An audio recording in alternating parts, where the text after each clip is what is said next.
이야기하는 밤, 우리 아버지는 소방관이었습니다.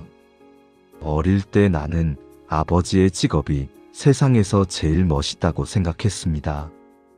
친구들이 장래 희망을 이야기할 때면 나는 항상 같은 말을 했습니다. 우리 아빠 소방관이야. 그러면 친구들이 잠깐 놀란 얼굴로 나를 바라보곤 했습니다. 불이 난 건물에 들어가 사람을 구하는 일을 한다는 말을 하면 다들 대단하다고 했습니다. 그 말을 들을 때마다 괜히 어깨가 조금 올라갔습니다. 그래서 나도 자연스럽게 같은 꿈을 꾸게 되었습니다. 나중에 크면 아버지처럼 소방관이 되는 게 당연한 일처럼 느껴졌습니다. 어릴 때 기억 속의 아버지는 늘 바빴습니다. 쉬는 날에도 전화가 울리면 바로 일어나 옷을 챙겨 입었습니다. 집에 있다가도 갑자기 출동을 나가는 날이 많았습니다. 어느 날이었습니다. 그날은 아버지가 쉬는 날이었습니다. 아침부터 집에 계셨고 점심을 먹고 나서는 거실에서 잠이 드셨습니다. 나는 방에서 숙제를 하고 있었고 엄마는 부엌에서 설거지를 하고 있었습니다. 그때 전화가 울렸습니다. 짧은 벨소리가 몇 번 울리더니 아버지가 갑자기 벌떡 일어났습니다. 아무 말도 없이 옷을 챙겨 입고 현관으로 걸어갔습니다. 나는 방문 틈 사이로 그 모습을 보고 있었습니다. 아버지는 신발을 급하게 신고 문을 열었습니다. 출동이다. 그 말만 남기고 계단을 내려갔습니다. 그날 밤 늦게까지 아버지는 돌아오지 않았습니다. 뉴스에서는 아파트 화재 이야기가 계속 나오고 있었습니다. 건물이 크게 불탔고 상황이 좋지 않았다는 이야기였습니다. 다음 날 아버지가 집에 돌아왔습니다. 평소보다 말이 없었습니다.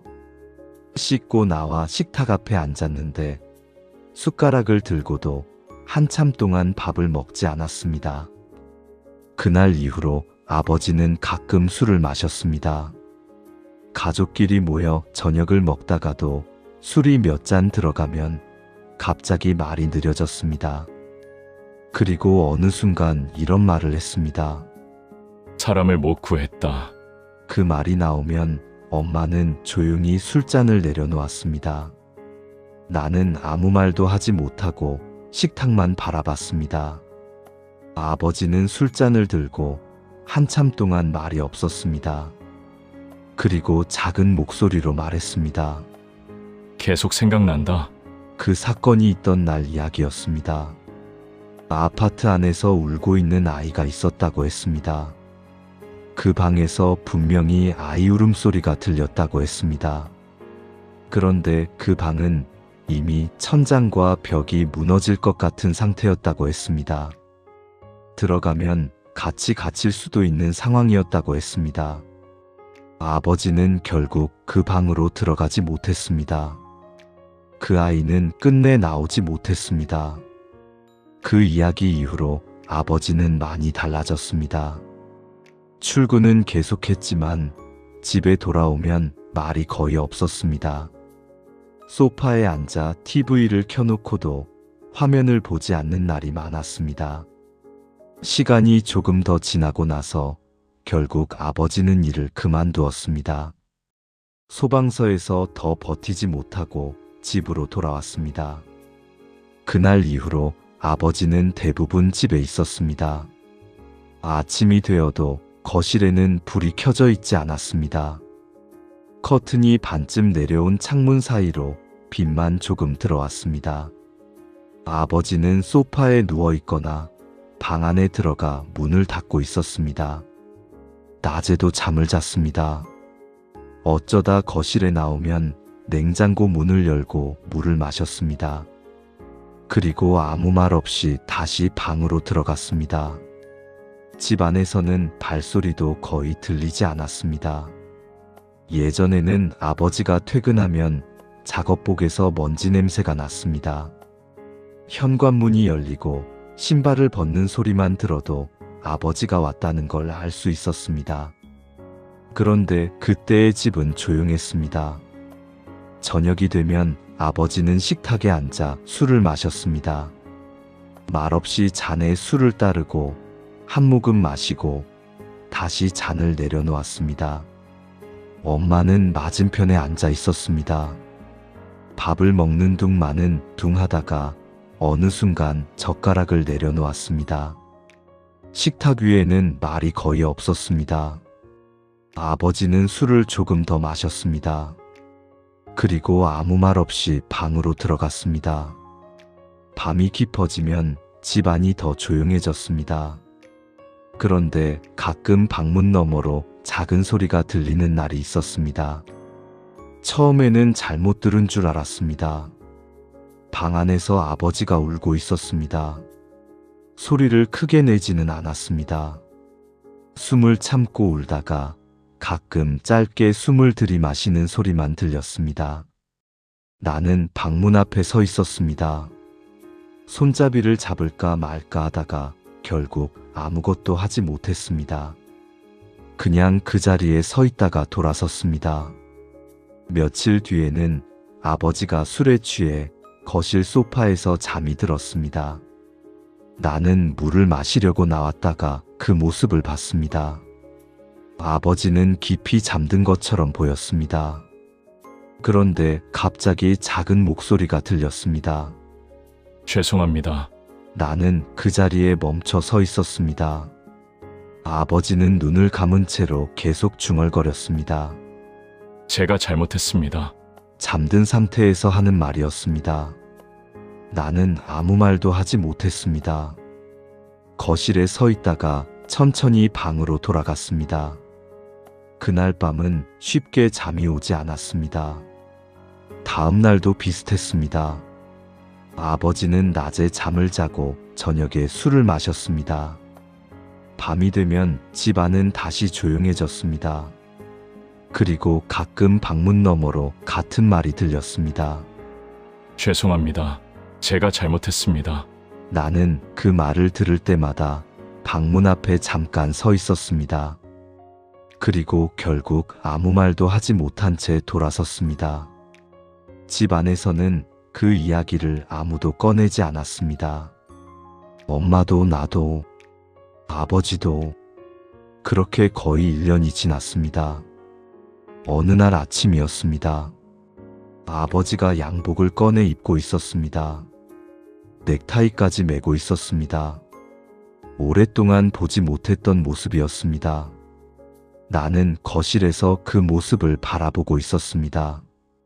아버지가 신발을 신고 현관문 앞에 섰습니다. 그리고 잠깐 뒤돌아보며 말했습니다. 다시 가야겠다. 나는 그 말을 듣고 물었습니다. 어디요? 아버지는 잠깐 생각하다가 말했습니다. 소방서. 나는 놀라서 아버지를 바라봤습니다. 왜 갑자기 그런 생각을 했냐고 물었습니다. 아버지는 잠깐 말이 없었습니다. 그리고 조용히 말했습니다. 어젯밤 꿈 이야기를 했습니다. 어떤 아이가 꿈에 나왔다고 했습니다. 나이는 5살이나 6살쯤 되어 보였다고 했습니다. 그 아이가 아버지를 바라보고 있었다고 했습니다. 그리고 그렇게 말했다고 했습니다. 아저씨는 잘못 없어요. 아버지는 처음에는 아무 말도 하지 못했다고 했습니다. 꿈속인데도 그 말이 너무 또렷하게 들렸다고 했습니다. 아이의 얼굴은 정확히 보이지 않았다고 했습니다. 다만 키가 작은 아이였고 가만히 서서 아버지를 올려다보고 있었다고 했습니다. 아버지는 잠깐 멍하니 서 있었다고 했습니다. 무슨 말을 해야 할지 몰랐다고 했습니다. 그때 아이가 다시 입을 열었다고 했습니다. 아저씨, 잠깐 말을 멈췄다가 조용히 말했다고 했습니다. 아저씨, 더 많은 친구들을 구해주세요. 그 말을 듣는 순간 아버지는 아무 대답도 하지 못했다고 했습니다. 아이를 바라보고만 있었다고 했습니다. 그리고 그 순간 심장이 한번 크게 내려앉는 느낌이 들었다고 했습니다. 숨이 갑자기 막힌 것처럼 가슴이 꽉 조여왔다고 했습니다. 아버지는 그 자리에서 눈을 떴다고 했습니다. 방 안은 어두웠고 창문 밖에서는 새벽 공기가 조용히 들어오고 있었다고 했습니다. 한동안 아무것도 하지 못하고 천장만 바라보고 있었다고 했습니다. 이렇게 살면 안 될 것 같더라. 아버지는 그렇게 말했습니다. 한 명이라도 더 구하려고 평생 버텨온 사람인데 말을 하다가 잠깐 멈췄습니다. 그리고 작게 말했습니다. 이러고 있는 게 더 죄 같았다. 그날 아버지는 소방서로 갔습니다. 오랜만에 찾아간 아버지를 보고 동료들이 많이 놀랐다고 했습니다. 그리고 반가워했다고 했습니다. 그날 저녁 아버지는 집에 돌아왔습니다. 현관문이 열리고 아버지가 들어왔습니다. 예전처럼 작업복 냄새가 났습니다. 나는 거실에 앉아 있었습니다. 아버지는 신발을 벗고 잠깐 서 있었습니다. 그리고 말했습니다. 오늘 출동 다녀왔다. 나는 아무 말도 하지 못했습니다. 아버지는 잠깐 웃었습니다. 그리고 조용히 말했습니다. 한 명 구했다. 그 말을 듣고 나는 고개를 들었습니다. 아버지는 아무 말도 하지 않고 방으로 들어갔습니다.